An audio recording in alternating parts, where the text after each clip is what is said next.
ओम शांति। आज 16 अप्रैल 2024 के ईश्वरी मधुर महावाक्य सुनते हैं। मीठे बच्चे, तुम्हें सतो प्रधान बनना है तो बाप को प्यार से याद करो। पारसनाथ शिव बाबा तुम्हें पारसपुरी का मालिक बनाने आए हैं। आज की मुरली से प्रश्न है, तुम बच्चे किस एक बात की धारणा से ही महिमा योग्य बन जाएंगे? उत्तर है, बहुत बहुत निर्माणचित बनो। किसी भी बात का अहंकार नहीं होना चाहिए। बहुत मीठा बनना है। अहंकार आया तो दुश्मन बन जाते हैं। उच्च अथवा नीच पवित्रता की बात पर बनते हैं। जब पवित्र हैं तो मान है, अपवित्र हैं तो सबको माथा टेकते हैं। ओम शांति। रूहानी बाप बैठ बच्चों को समझाते हैं। बाप भी समझते हैं कि हम इन बच्चों को समझाते हैं। यह भी बच्चों को समझाया गया है कि भक्ति मार्ग में भिन्न भिन्न नाम से अनेकानेक चित्र बना देते हैं। जैसे कि नेपाल में पारसनाथ को मानते हैं। उनका बहुत बड़ा मंदिर है, परंतु है कुछ भी नहीं। 4 दरवाजे हैं, 4 मूर्तियां हैं। चौथे में श्री कृष्ण को रखा है। अब शायद कुछ बदली कर दिया हो। अब पारसनाथ तो जरूर शिव बाबा को ही कहेंगे। मनुष्यों को पारस बुद्धि भी वही बनाते हैं। तो पहले पहले उनको यह समझाना है, ऊंचे ते ऊंच है भगवान, पीछे है सारी दुनिया। सूक्ष्म वतन में सृष्टि तो है नहीं, पीछे होते हैं लक्ष्मी नारायण व विष्णु। वास्तव में विष्णु का मंदिर भी रॉन्ग है। विष्णु चतुर्भुज 4 भुजाओं वाला कोई मनुष्य तो होता नहीं। बाप समझाते हैं, यह लक्ष्मी नारायण है जिनको इकट्ठा विष्णु के रूप में दिखाया है। लक्ष्मी नारायण तो दोनों अलग अलग हैं। सूक्ष्म वतन में विष्णु को 4 भुजाएं दे दी हैं, अर्थात दोनों को मिलाकर चतुर्भुज कर दिया है। बाकी ऐसा कोई होता नहीं है। मंदिर में जो चतुर्भुज दिखाते हैं वह है सूक्ष्म वतन का। चतुर्भुज को शंख, चक्र, गदा, पद्म आदि देते हैं। ऐसा कुछ है नहीं। चक्र भी तुम बच्चों को है। नेपाल में विष्णु का बड़ा चित्र क्षीर सागर में दिखाते हैं। पूजा के दिनों में थोड़ा दूध डाल देते हैं। बाप एक एक बात अच्छी तरह समझाते हैं। ऐसे कोई भी विष्णु का अर्थ समझ ना सके, जानते ही नहीं। यह तो भगवान खुद समझाते हैं। भगवान कहा जाता है शिव बाबा को। है तो एक ही, परंतु भक्ति वालों ने नाम अनेक रख दिए हैं। तुम अभी अनेक नाम नहीं लेंगे। भक्ति मार्ग में बहुत धक्के खाते हैं, तुमने भी खाए। अभी अगर तुम मंदिर आदि देखेंगे तो उस पर समझाएंगे कि ऊंचे ते ऊंच है भगवान, सुप्रीम सोल, निराकार परम पिता परमात्मा। आत्मा शरीर द्वारा कहती है, ओ परम पिता। उनकी फिर महिमा भी है, ज्ञान का सागर, सुख का सागर। भक्ति मार्ग में एक के अनेक चित्र हैं। ज्ञान मार्ग में तो ज्ञान सागर एक ही है। वही पतित पावन सर्व के सद्गति दाता है। तुम्हारी बुद्धि में सारा चक्र है। उच्च ते उच्च परमात्मा है। उनके लिए ही गायन है, सिमर सिमर सुख पाओ। अर्थात एक बाप को ही याद करो अथवा सिमरण करते रहो तो कलह क्लेश मिटे सब तन के, फिर जीवन मुक्ति पद पाओ। यह जीवन मुक्ति है ना। बाप से यह सुख का वर्षा मिलता है। अकेले यह तो नहीं पाएंगे, जरूर राजधानी होगी ना। गोया बाप राजधानी स्थापन कर रहे हैं। सतयुग में राजा रानी प्रजा सब होते हैं। तुम ज्ञान प्राप्त कर रहे हो तो जाकर बड़े कुल में जन्म लेंगे। बहुत सुख मिलता है। जब वह स्थापना हो जाती है तो छी आत्माएं सजाएं खाकर वापस चली जाती हैं, अपने अपने सेक्शन में जाकर ठहरेंगी। इतनी सब आत्माएं आएंगी, फिर वृद्धि को पाती रहेंगी। यह बुद्धि में रहना चाहिए कि ऊपर से कैसे आते हैं। ऐसे तो नहीं 2 पत्ते के बदले 10 पत्ते इकट्ठे आना चाहिए, नहीं। कायदे सिर पत्ते निकलते हैं। यह बहुत बड़ा झाड़ है। दिखाते हैं एक दिन में लाखों की वृद्धि हो जाती है। पहले समझाना है, ऊंच ते ऊंच है भगवान, पतित पावन, दुख हरता सुख करता भी वही है। जो भी पारधारी दुखी होते हैं उन सबको आकर सुख देते हैं। दुख देने वाला है रावण। मनुष्यों को यह मालूम ही नहीं कि बाप आए हैं जो आकर समझे। बहुत तो समझते समझते फिर थिरक जाते हैं, बाहर निकल जाते हैं। जैसे स्नान करते करते पांव फिसल जाता है तो पानी अंदर घुस जाता है। बाबा तो अनुभवी है ना। यह तो विशेष सागर है। बाबा तुमको क्षीर सागर तरफ ले जाते हैं, परंतु माया रूपी ग्रह अच्छे अच्छे महारथियों को भी हप कर लेती है। जीते जी बाप की गोद में मरकर रावण की गोद में चले जाते हैं, अर्थात मर पड़ते हैं। तुम बच्चों की बुद्धि में है ऊंचे ते ऊंच बाप फिर रचना रचते हैं। हिस्ट्री ज्योग्राफी सूक्ष्म वतन की तो है नहीं। भल तुम सूक्ष्म वतन में जाते हो, साक्षात्कार करते हो, वहाँ चतुर्भुज देखते हो, चित्रों में है ना, तो वह बुद्धि में बैठा हुआ है तो जरूर साक्षात्कार होगा। परंतु ऐसी कोई चीज है नहीं। यह भक्ति मार्ग के चित्र हैं। अभी तक भक्ति मार्ग चल रहा है। भक्ति मार्ग पूरा होगा तो फिर यह चित्र रहेंगे नहीं। स्वर्ग में यह सब बातें भूल जाएंगी। अब बुद्धि में है कि यह लक्ष्मी नारायण दो रूप हैं चतुर्भुज के।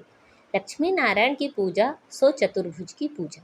लक्ष्मी नारायण का मंदिर या चतुर्भुज का मंदिर बात एक ही है। इन दोनों का ज्ञान और किसी को भी है नहीं। तुम जानते हो इन लक्ष्मी नारायण का राज्य है। विष्णु का राज्य तो नहीं कहेंगे, यह पालना भी करते हैं। सारे विश्व के मालिक हैं तो विश्व की पालना करते हैं। शिव भगवान नुआच, मैं तुमको राजयोग सिखलाता हूँ। अपने को आत्मा समझ बाप को याद करो तो इस योग अग्नि से विकर्म विनाश होंगे। डिटेल में समझाना पड़े, बोलो यह भी है गीता। सिर्फ गीता में श्री कृष्ण का नाम डाल दिया है, यह तो रॉन्ग है। सबकी ग्लानि कर दी है, इसलिए भारत तमो प्रधान बन पड़ा है। अब है कलयुगी दुनिया का अंत। इनको कहा जाता है तमो प्रधान आयरन एज। जो सतो प्रधान थे उन्होंने ही 84 जन्म लिए हैं। जन्म मरण में तो जरूर आना है। जब पूरे 84 जन्म लेते हैं तब फिर बाप को आना पड़ता है। पहले नंबर में एक की बात नहीं है। इनकी तो सारी राजधानी थी ना, फिर जरूर होनी चाहिए। बाप सबके लिए कहते हैं अपने को आत्मा समझो। बाप को याद करो तो योग अग्नि से पाप कट जाएंगे। काम चिता पर बैठ सब सावरे हो गए हैं। अब सावरे से गोरा कैसे बने तो सो बाप ही सिखलाते हैं। श्री कृष्ण की आत्मा जरूर भिन्न भिन्न नाम रूप लेकर आती होगी। जो लक्ष्मी नारायण थे उनको ही 84 जन्मों के बाद फिर वह बनना है, तो उनके बहुत जन्मों के अंत में बाप आकर प्रवेश करते हैं। फिर वह सतो प्रधान विश्व के मालिक बनते हैं।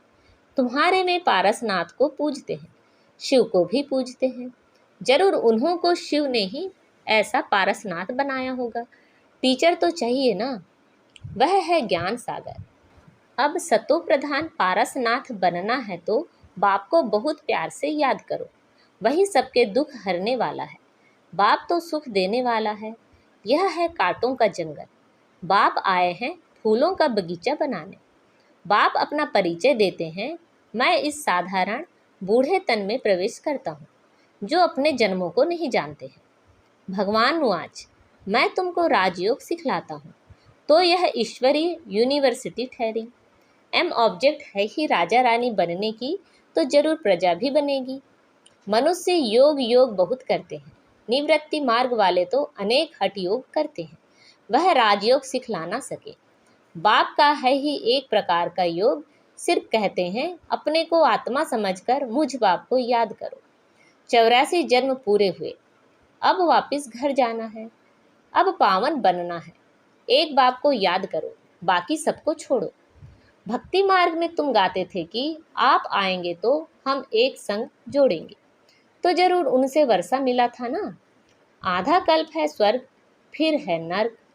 रावण राज्य शुरू होता है। ऐसे ऐसे समझाना है। अपने को देह ना समझो। आत्मा अविनाशी है।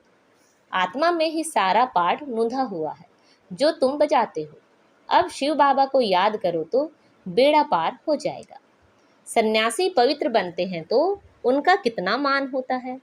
सब माथा झुकाते हैं। पवित्रता की बात पर ही ऊंच नीच बनते हैं। देवताएं हैं बिल्कुल ऊंच। सन्यासी फिर एक जन्म पवित्र बनते हैं, फिर दूसरा जन्म तो विकार से ही लेते हैं। देवताएं होते ही सतयुग में हैं। अब तुम पढ़ते हो फिर पढ़ाते भी हो। कोई पढ़ते हैं लेकिन दूसरों को समझा नहीं सकते हैं क्योंकि धारणा नहीं होती है।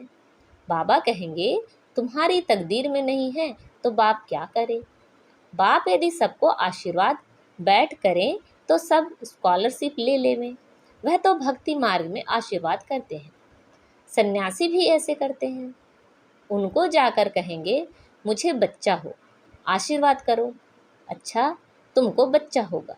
बच्ची हुई तो कहेंगे भाभी, बच्चा हुआ तो वाह वाह कर चरणों पर गिरते रहेंगे। अच्छा, अगर फिर मरा तो रोने पीटने, गुरु को गाली देने लग पड़ेंगे। गुरु कहेगा, यह भावी थी। कहेंगे, पहले क्यों नहीं बताया? कोई मरे हुए से जिंदा हो जाता है तो यह भी भावी ही कहेंगे। वह भी ड्रामा में नूंद है। आत्मा कहाँ छिप जाती है। डॉक्टर लोग भी समझते हैं यह मरा पड़ा है, फिर जिंदा हो जाता है। चिता पर चढ़े हुए भी उड़ बैठते हैं। कोई एक ने किसी को माना तो उसके पीछे ढेर पड़ जाते हैं। तुम बच्चों को तो बहुत निर्माणचित होकर चलना है, अहंकार जरा भी ना रहे। आजकल किसी को जरा भी अहंकार दिखाया तो दुश्मनी बढ़ी। बहुत मीठा होकर चलना है। नेपाल में भी आवाज निकलेगा। अभी तुम बच्चों की महिमा का समय है नहीं, नहीं तो उनके अखाड़े उड़ जाएं, बड़े बड़े जग जाएं और सभा में बैठ सुनाएं तो उनके पिछाड़ी ढेर आ जाए। कोई भी MP बैठ तुम्हारा महिमा करे कि भारत का राजयोग इस ब्रह्मा कुमार कुमारियों की सिवाय कोई सिखला नहीं सकते। ऐसा अभी तक कोई निकला नहीं है। बच्चों को बहुत होशियार चमत्कारी बनना है। फलाने फलाने भाषण कैसे करते हैं, सीखना चाहिए। सर्विस करने की युक्ति बाप सिखलाते हैं। बाबा ने मुरली जो चलाई, एक्यूरेट कल्प कल्प ऐसे चलाई होगी। ड्रामा में नूंद है। प्रश्न नहीं उठ सकता है, ऐसा क्यों? ड्रामा अनुसार जो समझाना था वह समझाया, समझाता रहता हूँ। बाकी लोग तो अथाह प्रश्न करेंगे। बोलो, पहले मन मनाभव हो जाओ। बाप को जानने से तुम सब कुछ जान जाएंगे। अच्छा, मीठे मीठे से खिला दे बच्चों प्रति माता पिता बाप दादा का याद प्यार और गुड मॉर्निंग। रूहानी बाप की रूहानी बच्चों को नमस्ते। हम सब रूहानी बच्चों की रूहानी माता पिता बाप दादा को याद प्यार, गुड मॉर्निंग और नमस्ते। आज की मुरली से धारणा के लिए मुख्य सार हैं। सर्विस की युक्ति सीखकर बहुत बहुत होशियार और चमत्कारी बनना है। धारणा कर फिर दूसरों को करानी है। पढ़ाई से अपनी तकदीर आपे ही बनानी है। किसी भी बात में जरा भी अहंकार नहीं दिखाना है। बहुत बहुत मीठा और निर्माणचित बनना है। माया रूपी ग्रह से अपनी संभाल करनी है। आज बाबा ने हमें वरदान दिया है, बीती को श्रेष्ठ विधि से बीती कर यादगार स्वरूप बनाने वाले पास विद ऑनर भव। बीती को श्रेष्ठ विधि से बीती कर यादगार स्वरूप बनाने वाले पारस विद ऑनर भव। पास्ट इज पास्ट तो होना ही है। समय और दृश्य सब पास हो जाएंगे, लेकिन पास विद ऑनर बनकर हर संकल्प व समय को पास करो, अर्थात बीती को ऐसी श्रेष्ठ विधि से बीती करो जो बीती को स्मृति में लाते ही वाह वाह के बोल दिल से निकले। अन्य आत्माएं आपकी बीती हुई स्टोरी से पाठ पढ़ें, आपकी बीती यादगार स्वरूप बन जाए तो कीर्तन अर्थात कीर्ति गाते रहेंगे। आज का स्लोगन है, स्वकल्याण का श्रेष्ठ प्लान बनाओ तब विश्व सेवा में सकाश मिलेगी। स्वकल्याण का श्रेष्ठ प्लान बनाओ तब विश्व सेवा में सकाश मिलेगी। अच्छा, ओम शांति।